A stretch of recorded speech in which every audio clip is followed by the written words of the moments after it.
OTEP à toutes les sœurs et à tous les frères kémites. Aujourd'hui, nous avons choisi un thème particulier qui est celui de l'agriculture et la santé. L'éradication des semences libres et la diffusion forcée des hybrides et OGM, c'est-à-dire plus précisément en Afrique. Les OGM sont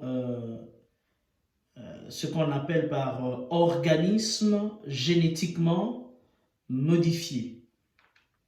Alors, j'ai lu un livre sur la fondation Bill et Melinda Gates et nous allons voir un peu comment cette fondation investit en Afrique en utilisant des OGM, c'est-à-dire ces organismes génétiquement modifiés.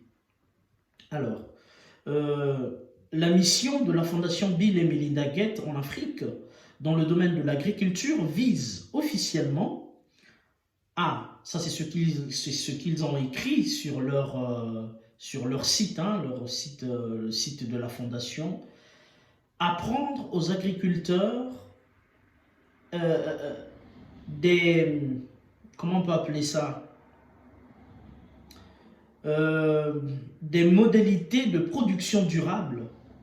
La Fondation Gates estime que c'est en donnant aux personnes les outils dont elles ont besoin pour mener des vies saines et productives que nous pourrons les aider à s'arracher de la pauvreté. Et chaque année, des millions de personnes parviennent à s'extirper de la pauvreté, en adoptant notamment de nouvelles technologies d'exploitation agricole. Bon, là, j'ai cité ces phrases, cette paragraphe que j'ai trouvé sur le site officiel de la fondation Bill et Melinda Gates. Donc, vous voyez que ici, ils affirment qu'ils sont là pour aider les agriculteurs et tout. Parce que ce sujet est très important. Pourquoi? Parce que nous avons toujours l'idée en tête que en Afrique, on mange toujours bio. Mais ce n'est plus le cas. Hein, ce n'est plus le cas. Et on va le voir le long de cette capsule. Derrière ce discours assez vague se cache une réalité plus précise, imposée à travers, on va dire, le monde on va dire, des méthodes intensives basées sur la chimie et donc sur l'agroécologie. Qu'est-ce qu'on entend par agroécologie? Alors, c'est l'ensemble de pratiques et théories agricoles inspirées par les connaissances de l'écologie. Donc, dans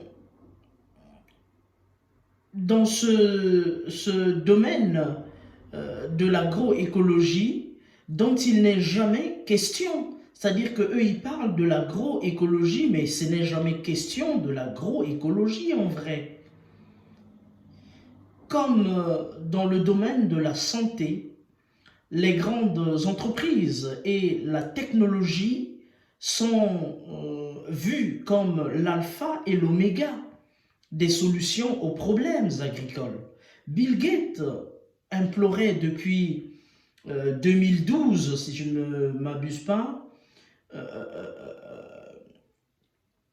implorait les pays d'apporter aux paysans, n'est-ce pas, aux paysans pauvres, hein, il faut le préciser, aux paysans pauvres, la science et les technologies agricoles dont les entreprises privées ont la véritable expertise, à savoir les OGM. Voyez-vous, les OGM et la biotechnologie, bien sûr, domaine que la Fondation met particulièrement en avant, n'est-ce pas, pour prouvé que ce n'est que par là que la pauvreté pourra être réduite, et c'est donc la panacée, hein, aux problématiques de la pauvreté. Pour Goethe, la technologie est essentielle. Les progrès les plus simples, des semences plus robustes, ou même des houes et des charrues de meilleure qualité peuvent contribuer à assurer la sécurité alimentaire et à réduire la pauvreté. La pauvreté. En 2012, Bill Gates et son organisation ont annoncé un don de 200 millions de dollars à la FIDA. La FIDA, c'est le Fonds international de développement agricole, qui est l'une des institutions spécialisées du système des Nations Unies. La FIDA a adopté le programme de la Fondation Bill et Melinda Gates.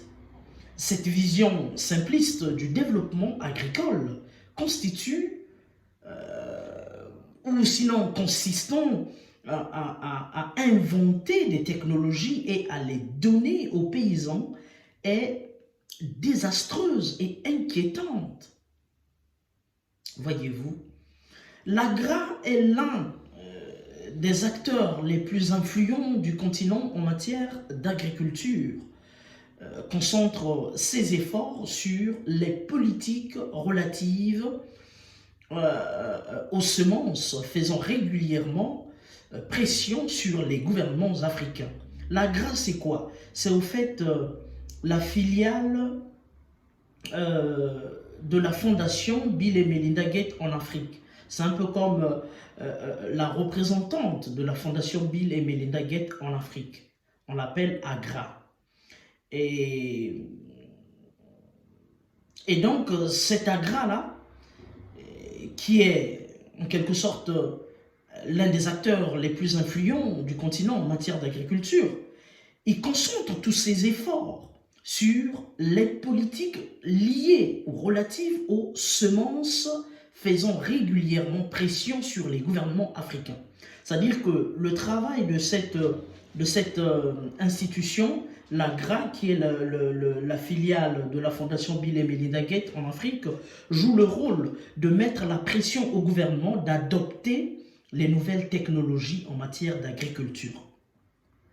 Voyez-vous, donc ils mettent des pressions au gouvernement africain. 80% de l'approvisionnement en semences en Afrique provient des millions de petits exploitants qui recyclent et échangent leurs graines d'une année sur l'autre. Nous savons que nos paysans, nos parents dans les villages en Afrique, quand on produit, moi je me souviens bien de ma grand-mère, quand nous faisions des champs, par exemple, des plantations de maïs ou d'arachide, on produisait, si on produisait par exemple en ce qui concerne l'arachide 10 sacs d'arachide, il y avait 3 sacs qu'on mettait de côté pour la saison, l'année qui suivrait.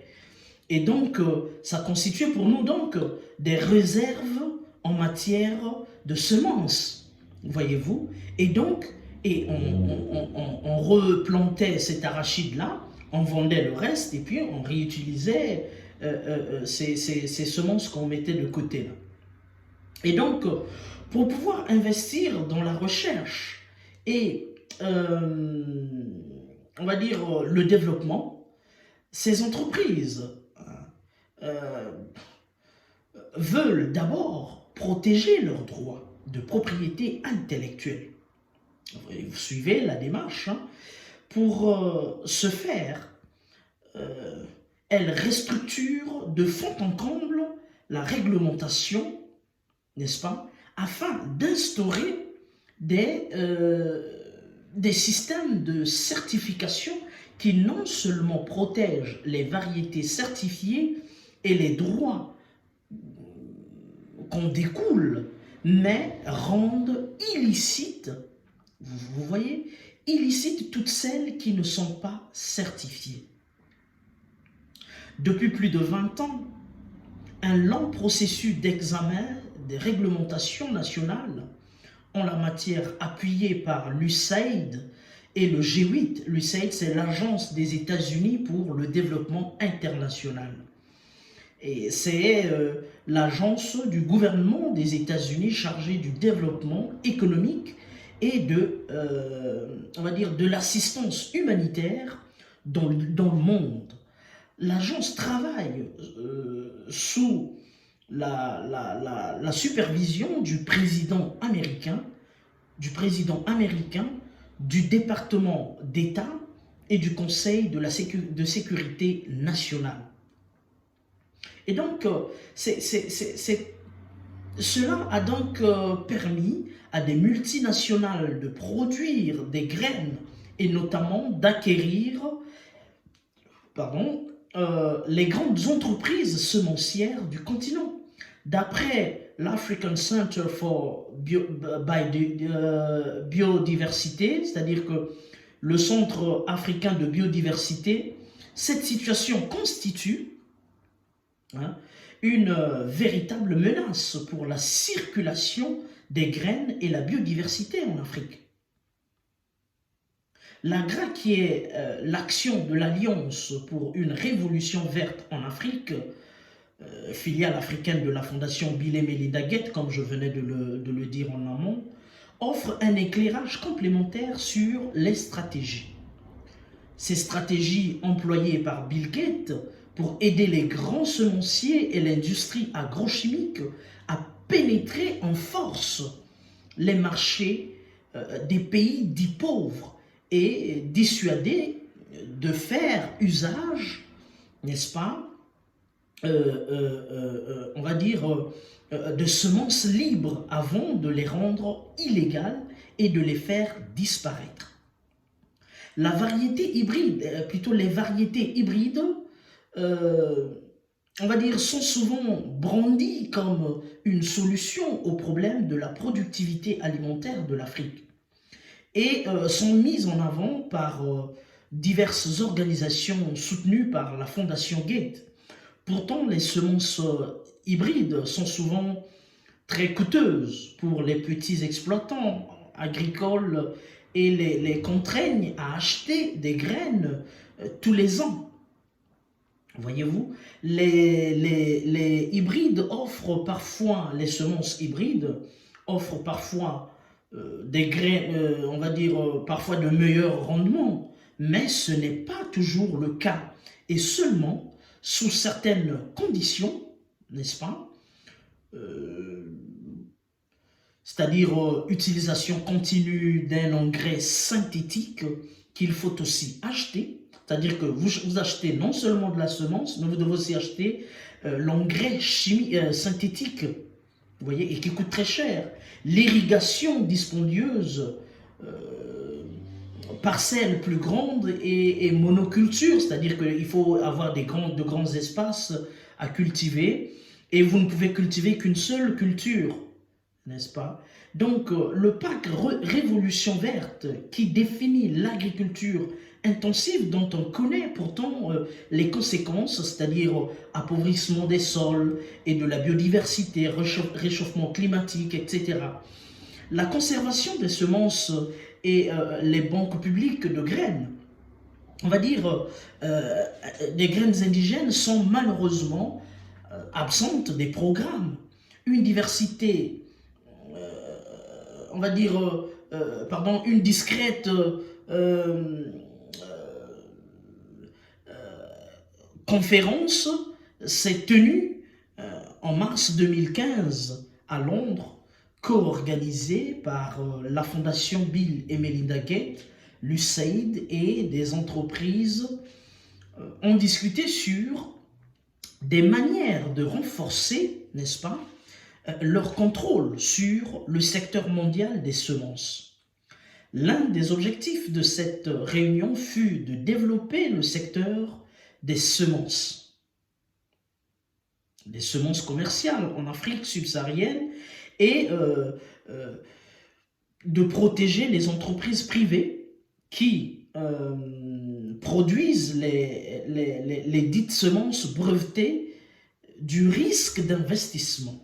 L'autre recommandation fut également que les ONG et les donateurs encouragent les gouvernements à mettre en place des droits de propriété intellectuelle, n'est-ce pas, et persuadent les agriculteurs d'acheter des semences commerciales et brevetées, plutôt que d'utiliser leurs propres variétés traditionnelles. La conférence traite ou traita des marchés de semences pour le maïs, le riz, le sorgho, le niébé, le manioc et la patate douce en Éthiopie, au Ghana, au Nigeria, en Tanzanie et au Zimbabwe. Alors, vous comprenez que le problème est grave, parce que jusque-là, tous nous sommes restés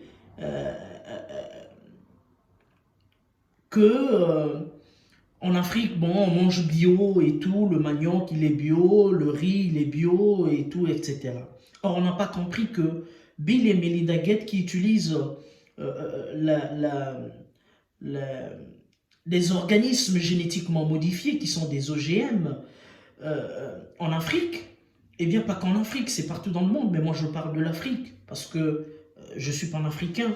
Donc, chez nous en Afrique, les OGM gagnent déjà du terrain.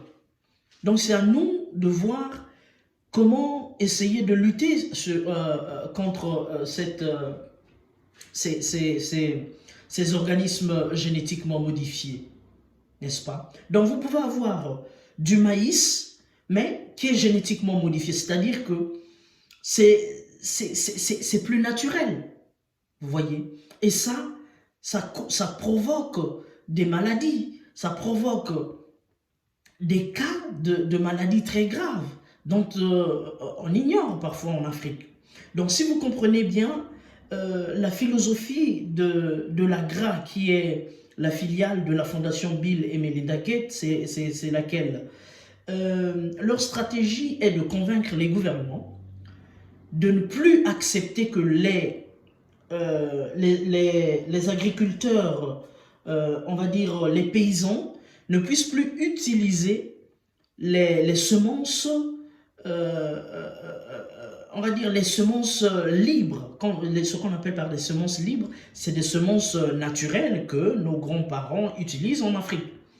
Donc, ils mettent le paquet pour que ces agriculteurs n'utilisent plus ces semences libres, pour qu'ils puissent être obligés d'acheter, n'est-ce pas,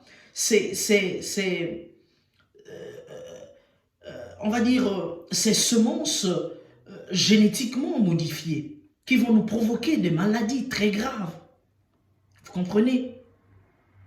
Et donc, ils vont chercher, ils sont en train de tout faire pour rendre les semences libres que nos paysans, nos parents et grands-parents utilisent, ils veulent les rendre illégales. C'est-à-dire que tous ceux qui utiliseront ces semences-là seront considérés comme des gens qui sont dans l'illégalité, pour les obliger à acheter les semences qui sont ces variétés hybrides, n'est-ce pas?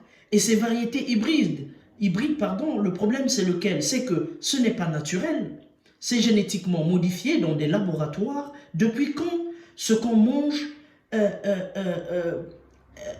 a été créé par l'homme? Tout ce que nous mangeons, c'est un peu lié au naturel, voyez-vous? Et donc, ce qu'on cultive, mais on le cultive de manière naturelle pour que ça n'apporte pas des maladies à l'homme. Vous voyez? Et donc, en obligeant, en mettant la pression sur des gouvernements africains, et ils sont déjà arrivés à nous proposer ces variétés hybrides. Vous voyez? Et donc, à la longue, et déjà, vous comprenez que chez nous en Afrique, désormais, il y a beaucoup de problèmes de AVC, beaucoup de problèmes d'arrêt cardiaque, beaucoup de problèmes de cancer. Donc, vous voyez que nous sommes envahis, nous sommes en danger. Donc, c'est à nous de voir comment chercher déjà à lutter au lieu de penser qu'en Afrique, on mange encore bio. On ne mange plus bio parce qu'ils nous ont envahis, ils ont envahi le marché africain. Donc, voilà le message qu'on avait à passer ce soir. Comme je dis toujours, on est là pour partager des contenus, des informations qu'on trouve un peu à gauche, à droite, dans des livres et tout. Et puis, on essaie de faire des résumés pour les proposer à tous ceux qui nous suivent et tous ceux qui auront l'opportunité de nous suivre. Donc, cher Kémit, je vous demande que nous menons les combats sur tous les fronts. Nos combats sont sur tous les fronts et doivent être menés sur tous les fronts. Parce que nous sommes attaqués sur tous les fronts. Sur le front sanitaire, le front économique, le front politique, le front culturel, le front sanitaire, le front commercial. Voyez? Donc, c'est à nous de mener toutes ces guerres-là. Et pour y arriver, il faut qu'on comprenne d'abord les stratégies de nos adversaires pour savoir comment essayer de faire face à toutes ces stratégies-là. Sinon, on ne s'en sortira pas. Donc, voilà le message que j'avais à vous passer aujourd'hui. En tout cas, comme j'aime toujours vous dire, à bon entendeur, c'est toujours salut et encore merci à tous ceux qui nous suivent. Merci pour votre fidélité. Merci pour le temps que vous nous accordez. Et voilà quoi. Cela nous motive et nous encourage à continuer à